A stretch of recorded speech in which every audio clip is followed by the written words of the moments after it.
Lorsqu'un apprenant, on va dire, s'inscrit au sein de la Café Messa, c'est à la fois pour se découvrir, c'est-à-dire découvrir ses talents et ses potentialités, pour lui permettre de construire un projet professionnel qui soit en cohérence avec ses attentes et aussi avec sa personnalité. C'est aussi pour être accompagné, puisque nous prenons en compte en particulier les difficultés d'apprentissage de nos élèves pour faire de l'individualisation des parcours. Et nous nous sommes spécialisés pour développer un savoir-faire dans le domaine des 10. Et enfin, le troisième élément, c'est se valoriser, ou permettre à l'apprenant de se valoriser à travers des stages, à travers aussi des ateliers et à travers aussi l'ensemble des projets que l'on conduit avec les partenaires locaux sur le territoire. L'aspiration principale, c'est de faire en sorte que l'enfant soit véritablement acteur du monde d'aujourd'hui, acteur de ses apprentissages, acteur de son éco-citoyenneté, et qu'il se développe dans toutes les directions, d'où le nom aussi d'école du domaine du possible. On essaie véritablement de faire en sorte que chacun développe son grand potentiel. Nous essayons véritablement de faire en sorte que ce lieu soit accueillant, un lieu de curiosité et un lieu qui donne véritablement envie aux enfants d'embrasser cette démarche de chercheur, de gagner en esprit critique pour pouvoir affronter les enjeux du monde d'aujourd'hui. Les apprenants qui choisissent le centre forestier ont pour première motivation travailler en milieu naturel. Et quand ils arrivent au centre, la première chose qu'ils voient sont des bâtiments implantés en pleine forêt, complètement isolés au sud-est du Luberon. La deuxième motivation, c'est la réussite dans nos activités. On obtient quand même d'excellents résultats dès la classe de 4e, 3e nature et réussite. Et la troisième raison, qui compte aussi, même si en France on n'est pas encore très au fait de ces questions-là, en tout cas pas de façon générale, c'est le côté européen de la formation qui leur permet de s'ouvrir sur notre beau continent.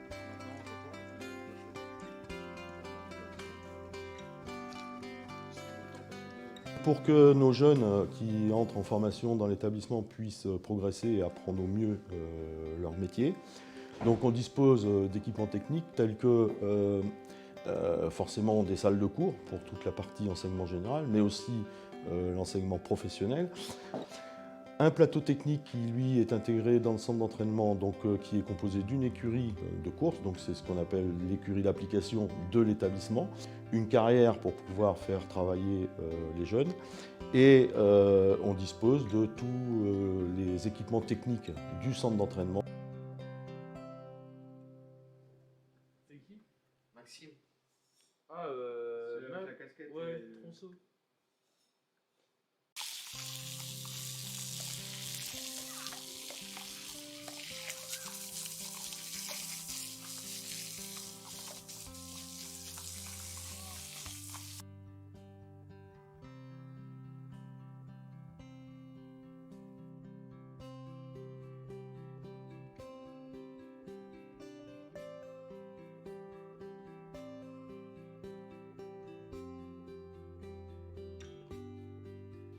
Ce que j'aime dans ce lycée, c'est que le fait qu'on ne soit pas nombreux et aussi parce qu'on ne fait pas que de la théorie, on fait beaucoup de pratiques.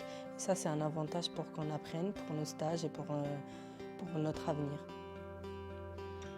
Moi, j'ai découvert ce lycée parce que de base, j'étais déscolarisée dû à des problèmes scolaires. Et du coup, je suis venue dans cet établissement parce que niveau formation, c'était ce que je recherchais. Et que c'était, vu que c'est une petite école, c'était plus facile pour moi pour reprendre confiance en moi et tout. C'est mes parents qui ont choisi que j'aille dans cette école parce que avant j'habitais à Paris. J'étais dans une école où c'était en pleine ville. J'ai commencé à parler très tard. Ils ont voulu que j'aille dans cette école parce que c'était plus sympa. J'ai connu le lycée grâce à un ami, parce que je ne suis pas d'ici normalement, je suis de Poitiers, donc dans le Nord. Et donc c'était difficile pour moi de trouver un lycée, et du coup on m'a parlé de la Café Messa. Et je suis venue ici parce que j'ai fait un CAP avant, donc c'est un CAP SAPVER, donc service aux personnes vivantes rurales. Alors moi j'étais dans une école classique et publique. Et, en fait, moi et mes parents ont trouvé le système pas très bien. Et on n'aimait pas les profs, tout le monde était un peu méchants, ils ne nous laissaient pas respirer. Moi et mon frère, on était dans 2 écoles différentes et tous les 2 étaient horribles. Et du coup, on voulait chercher une école où les profs étaient plus gentils, où ils nous écoutaient, où on pouvait se relaxer un peu et être dans la nature. Et du coup, on a cherché, on a trouvé le mieux possible. Et on a fait des jours d'essai et J'ai choisi la FASEC parce que c'est la seule école en France qui enseigne dans le monde des courses, tout ça. Et cette école, je l'ai connue sur internet, tout ça. J'avais recherché un peu une école pour entrer dans ce milieu. Et aussi au Salon du Cheval à Avignon.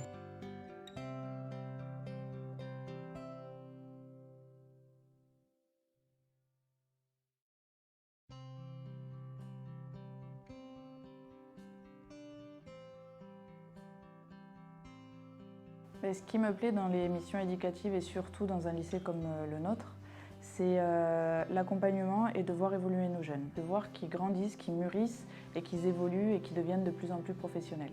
Donc c'est vraiment ça qui m'intéresse le plus dans ce métier en fait. C'est justement ce formidable terrain de jeu qu'on a autour de nous qui facilite énormément les apprentissages autour de la nature, autour du lien à la nature et du vivant. C'est cette liberté pédagogique qu'on a. On peut choisir la façon dont on va amener nos sujets, construire nos déroulés pédagogiques.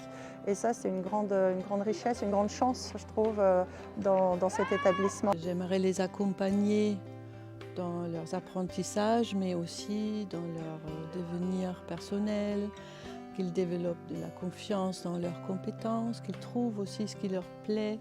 C'est vraiment les accompagner, les suivre et avoir le retour de leur patron surtout. Parce que c'est aussi, nous on donne ce qu'on a à donner, mais en entreprise, c'est notre miroir un peu. Donc, c'est un truc que j'apprécie vraiment avec les élèves. J'ai envie d'apprendre ma passion, leur donner tout ce que je sais moi, ce que j'ai appris, et les accompagner au mieux pour que quand ils arrivent dans une entreprise, ils soient des ouvriers et pas non considérés comme des apprentis. En 3 mots pour décrire mon établissement, ce serait sympathique, professionnel et je sais plus, et encourageant. Alors les 3 mots que je vais utiliser pour qualifier mes élèves, donc le premier ça va être passionné, la passion, parce qu'en fait si on n'a pas la passion dans ce milieu-là, ça va être très compliqué parce que qu'il pleuve, qu'il vente, qu'il neige, ils sont obligés de sortir les chevaux le matin. Ils font des heures le matin à 6 h, ça fait déjà un moment qu'ils sont levés, par tout temps, par toute saison. Et en fait si on n'aime pas les chevaux, si on n'a pas cette passion qui nous tient, c'est impossible de travailler dans ce milieu-là en fait. Le deuxième ça va être persévérant. Parce qu'en fait, ils vont vraiment se donner à fond pour réussir et pour atteindre leurs objectifs professionnels. Et le dernier, ça serait sportif, parce qu'il faut une certaine condition physique pour être dans ce milieu-là. Tous les matins, ils montent à cheval, donc c'est vrai qu'on a des élèves qui sont assez sportifs, voire très sportifs. Et voilà. Donc 3 mots pour décrire mon établissement, donc familial, agréable et encourageant.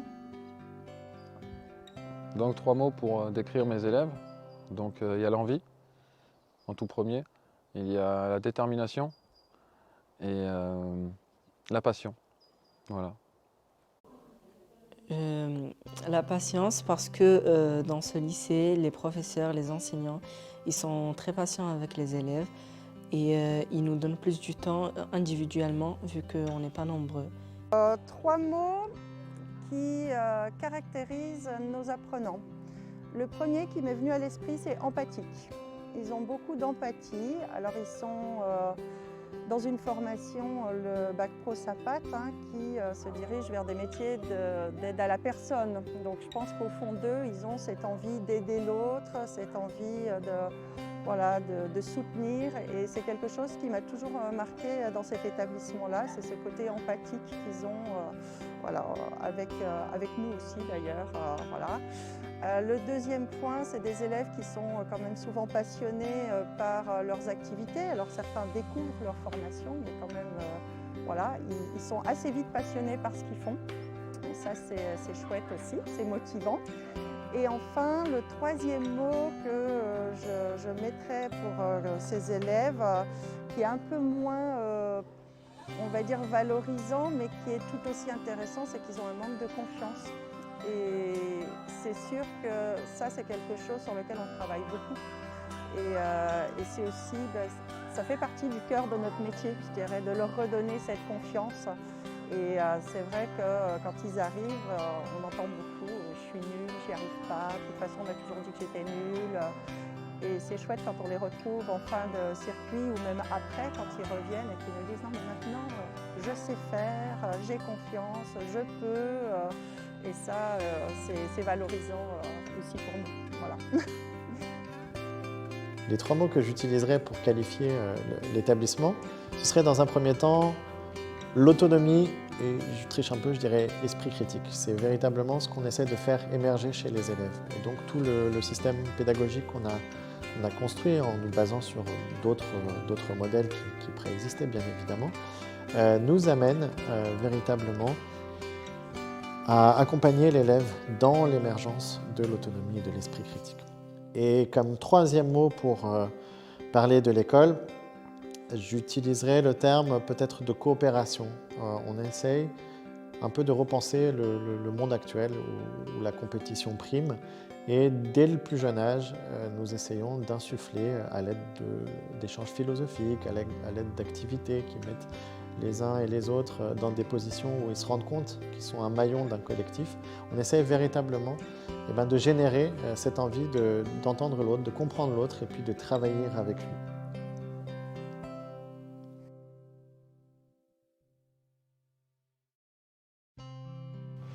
J'aimerais bien rentrer en école d'ergothérapeute. Voilà. Parce que c'est des personnes qui réapprennent tous les gestes de la vie quotidienne ou qui vont aider les personnes à mobilité réduite. Et ça me plaît vraiment parce que j'aime aider les personnes. Ce que j'aimerais faire l'année prochaine si je reste dans cette école, j'aimerais bien faire plein d'autres concerts, plein d'autres projets. Là notamment on est en train de faire un projet avec la Fondation Luma. Ça c'est en art, mais ça me plaît. Et ce que je voudrais faire plus tard comme métier, c'est musicien, chanteur et acteur aussi. Mon projet professionnel après mes fins de formation, ça serait de rester dans ce milieu forestier, dans une entreprise forestière, et occuper la place de conducteur d'engin si possible, ou chef de chantier forestier si mon patron me le permet. Alors plus tard, j'aimerais bien faire musicien, guitariste, et peut-être tenir un groupe. Et aussi peut-être être au cinéma ou quelque chose comme ça. Donc mon projet pro, moi personnellement, ça serait du coup d'aller plus tard en école d'auxiliaire puériculture pour pouvoir idéalement travailler du coup en crèche ou en pouponnière, afin d'être avec les enfants pour les accompagner dans leur croissance. Du coup, pour mon apprentissage, là je compte donc passer le bac et ensuite j'aimerais, si c'est possible, et envisager d'avoir ma licence, pouvoir monter un peu en course dans l'environnement des hippodromes d'ici et après pouvoir monter à Paris et plus tard, pourquoi pas partir à l'étranger et voyager. J'aimerais rentrer l'année prochaine en école d'aide-soignante pour faire aide-soignante dans des hôpitaux, dans des EHPAD et si possible faire une formation d'ambulancière pour après poursuivre